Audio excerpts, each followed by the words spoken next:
అంతులేని అధికారాలతో హైదరాబాదులో చాలామందిని, ఎస్పెషల్లీ రియల్ ఎస్టేట్లో ఉన్న వాళ్ళని, ఆస్తులు ఉన్న వాళ్ళని టెర్రరైజ్ చేసినటువంటి హైడ్రా కమిషనర్ ఏవి రంగనాథ్ని తక్షణం ఆ పదవి నుంచి తొలగించాలి అని చెప్పి తెలంగాణ హైకోర్టు ఆదేశించింది. తెలంగాణ చీఫ్ సెక్రటరీ గారికి ఈ మేరకు డైరెక్షన్ ఇచ్చింది. హైడ్రా గురించి అందరికీ తెలుసు. Hyderabad disaster response and asset protection agency, దాని ఫుల్ ఫాము. దాన్ని సదుద్దేశంతోనే పెట్టినట్టు అనుకోవాలి.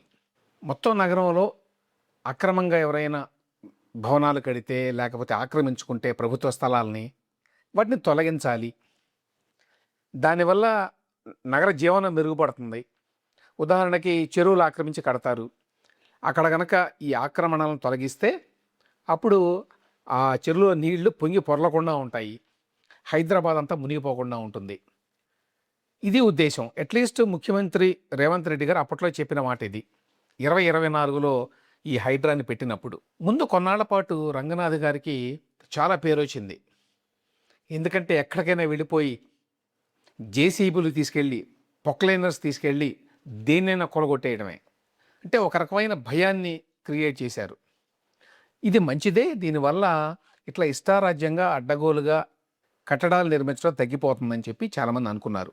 అయితే తర్వాత ఇందులో కొన్ని వికృత ధోరణులు ప్రవేశించినాయి. అంటే రాజకీయంగా మనకి ఇష్టం లేకపోతే అవతల పార్టీలో ఉంటే వాళ్ళకి నోటీసులు ఇవ్వటం, వాళ్ళకు కూల్చేయటం, చాలామంది సామాన్యులు కట్టుకున్న వాటిని కూల్చేయటం, వాళ్ళకి ఎవ్వరూ అండగా రాలేకపోవడం యాక్చువల్గా ఈ విధంగా జరుగుతూ వచ్చినాయి. దానికి బెస్ట్ ఎగ్జాంపుల్ ఏంటంటే ఓవైసీ సోదరులు తెలుసు అందరికీ. వాళ్ళకి భారీ ఎత్తున ఆస్తులు ఉన్నాయి హైదరాబాదులో. వాళ్ళు ఒక కాలేజీ కట్టారు ఒక చెరువులో. అందరికీ తెలుసు, అది స్పష్టంగా కనిపిస్తూనే ఉంటుంది. దానిని మాత్రం ముట్టుకోవాలా. ఎందుకంటే దాన్ని ముట్టుకుంటే, దాన్ని కూల్చేస్తే అక్కడ చదువుకునేటువంటి విద్యార్థులకు ఇబ్బంది అని చెప్పి కారణం చెప్పారు. కానీ ఇదే కారణాన్ని వేరే వాళ్ళకి ఎప్పుడు వర్తింపజేయాల. కేటీఆర్కి చాలా సన్నిహితుడైనటువంటి ప్రదీప్ అనే అతనికి నోటీసులు ఇచ్చారు అతని ఫామ్ హౌస్ను కూలగొట్టడానికి.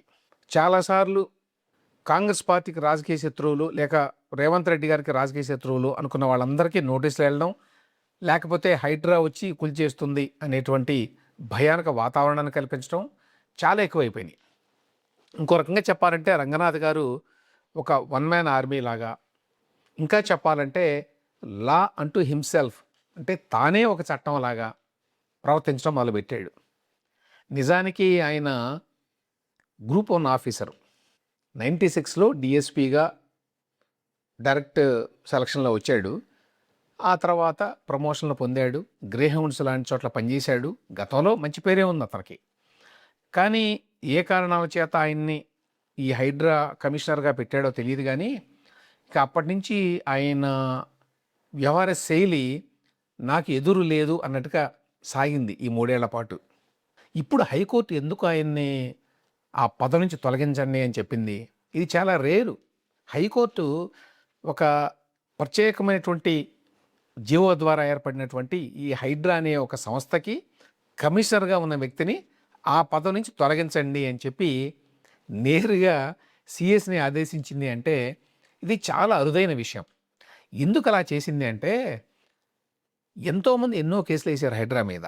అంటే ఇట్లా వచ్చి మా మీదకి వచ్చి కొలగొట్టేస్తున్నారు, ముందు చెప్పా పెట్టకుండా, కనీసం నోటీస్ ఇవ్వకుండా, మాకు కోర్టును ఆశ్రయించేటువంటి అవకాశం కూడా ఇవ్వడం లేదు అని ఒకటి. రెండవది, కొన్ని కేసుల్లో కోర్టు యాక్చువల్గా స్టే ఆర్డర్లు ఇచ్చింది, మీరు ఆపండి, విచారిద్దాం దీన్ని అని. అయినా కూడా రంగనాథ్ గారి ఆధ్వర్యంలో హైడ్రా వాళ్ళు ఆగల. ఇంకొకటి ఏంటంటే ఆశ్చర్యకరమైన విషయం, అసలు జిహెచ్ఎంసీకి సంబంధం ఉంటుంది సిటీలో నిర్మాణాలకు సంబంధించి. కొన్ని చోట్ల ఇరిగేషన్ డిపార్ట్మెంట్కి ఉంటుంది, కొన్ని చోట్ల రెవెన్యూ డిపార్ట్మెంట్కి ఉంటుంది. కానీ ఈ మూడింటిని కూడా నిర్వీర్యం చేశారు. ఏదున్నా సరే హైడ్రానే.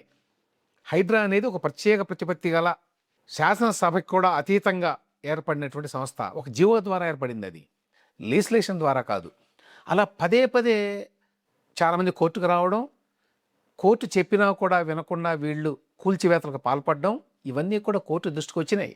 ఇప్పుడు లేటెస్ట్గా ఏమైందంటే, శాంతా శ్రీరామ్ కన్స్ట్రక్షన్స్ అని చెప్పి వాళ్ళ కేసులో వాళ్ళు వేసినటువంటి పిటిషన్ విచారణ సందర్భంగా హైకోర్టు ఈ ఆదేశం ఇచ్చింది.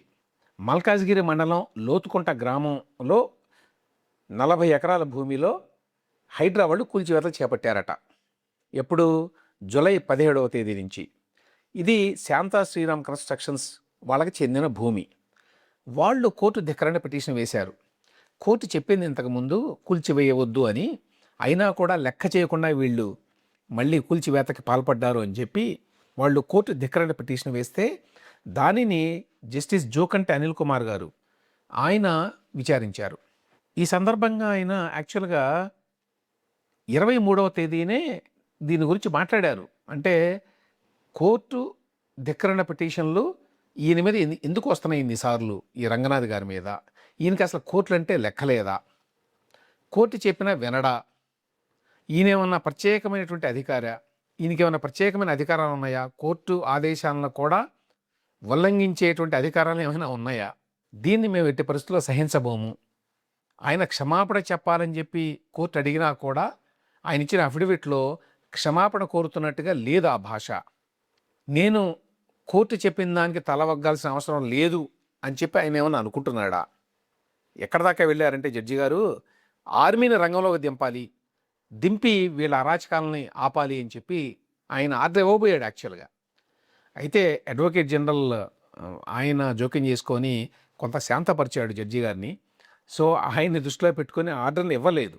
కానీ ఆయన స్పష్టంగా ఆ రోజునే అన్నాడు, హైడ్రాకి కోర్టు ఉత్తర్వులంటే కనీసమైన మర్యాద లేదు, చట్ట ప్రకారం వ్యవహరించాలి అనేటువంటి ఉద్దేశమే లేదు.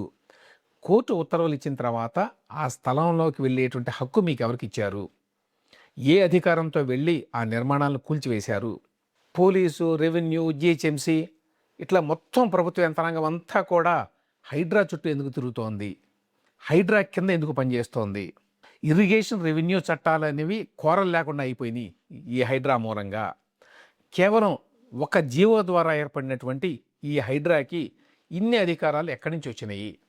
మొత్తం హైడ్రానే చేయాలి అని చెప్పి అనుకుంటే అన్ని చట్టాలను రద్దు చేసి ఒక హైడ్రా చట్టాన్ని తీసుకొచ్చి మొత్తం వాళ్ళకి అప్పగించండి అని కూడా జడ్జి గారు అన్నాడు.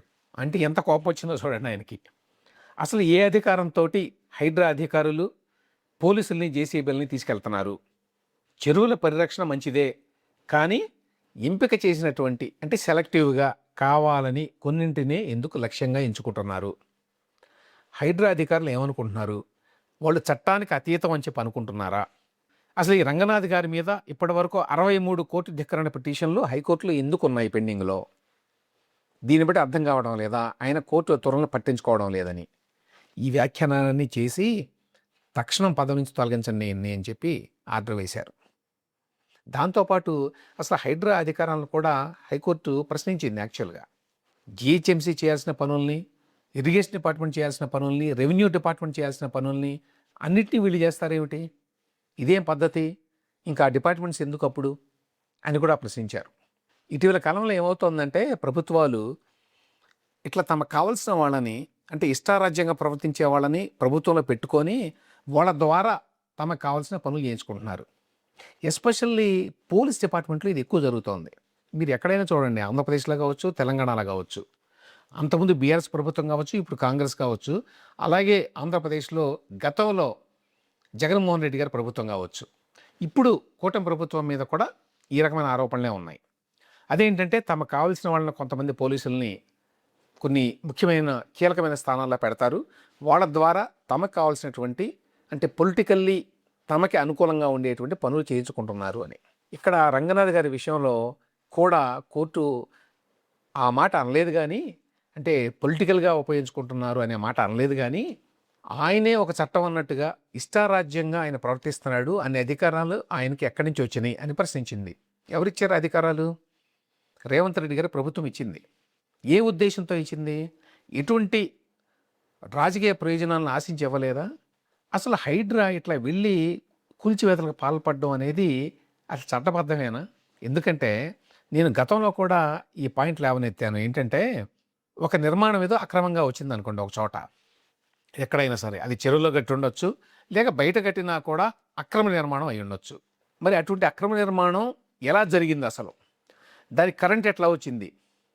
దానికి డ్రైనేజ్ ఎట్లా వచ్చింది, దానికి మున్సిపల్ వాటర్ కనెక్షన్ ఎట్లా వచ్చింది, టౌన్ ప్లానింగ్ వాళ్ళు ఏం చేస్తున్నారు జిహెచ్ఎంసీలో అంతకుముందు, వాళ్ళ ఏరియాలోకి వస్తుంది కదా, దానికి ఒక అధికారి ఉంటాడు కదా.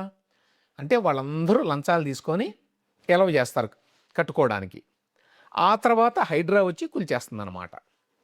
అంటే ఇక్కడ ప్రజలు అనేవాళ్ళు బాధితులుగా మిగిలిపోవాల్సిందే. వాళ్ళు లంచాలు డిమాండ్ చేస్తే లంచాలు ఇవ్వాలి, వాళ్ళు ఇది అక్రమం అని చెప్పి కూల్చేస్తే నమస్కారం పెట్టి కూల్చివేయించుకోవాలి. ఎవరైతే అసలు ఆ నిర్మాణం జరగడానికి కారణమో, దాన్ని ఎనేబుల్ చేశారో, దాన్ని నిర్మాణం జరగకుండా చూడాల్సిన బాధ్యత ఎవరి మీద ఉందో, దానికి వాటర్ కనెక్షను, డ్రైనేజ్ కనెక్షను, లేకపోతే పవర్ కనెక్షను ఇట్లాంటివి ఇవ్వకుండా ఉండాల్సిన బాధ్యత ఎవరి మీద ఉందో వాళ్ళందరి మీద చర్యలు తీసుకున్నారా? వాళ్ళందరినీ డిస్మిస్ చేయాలి కదా. మరి మీరు వెళ్ళి కూల్చేస్తున్నారు కదా నేరుగా ఇల్లు, కానీ దానికి పర్మిషన్ ఇచ్చినటువంటి వ్యక్తులు, లేక పర్మిషన్ ఇవ్వకపోయినా వాళ్ళ బాధ్యత నిర్వహించకుండా వదిలేసిన వ్యక్తులు ఖచ్చితంగా లంచాలు తీసుకుని వదిలేసి ఉంటారు, అందులో ఎవరికి సందేహం లేదు. వాళ్ళని మాత్రం ముట్టుకోరు. వాళ్ళు మాత్రం వాళ్ళ డబ్బులు తీసుకొని చక్కగా వాళ్ళ ఉద్యోగాలు చేసుకుంటూ ఉంటారు. ఎవరైతే లంచాలు ఇచ్చి కట్టుకున్నారో వాళ్ళు మాత్రం మళ్ళీ హైడ్రా కూల్చివేతలకి బలి పశువులుగా మారాలి. కాబట్టి ఈ మొత్తం ఆ వ్యవస్థలోనే చాలా లోపం ఉంది, ఆ అప్రోచ్లోనే లోపం ఉంది.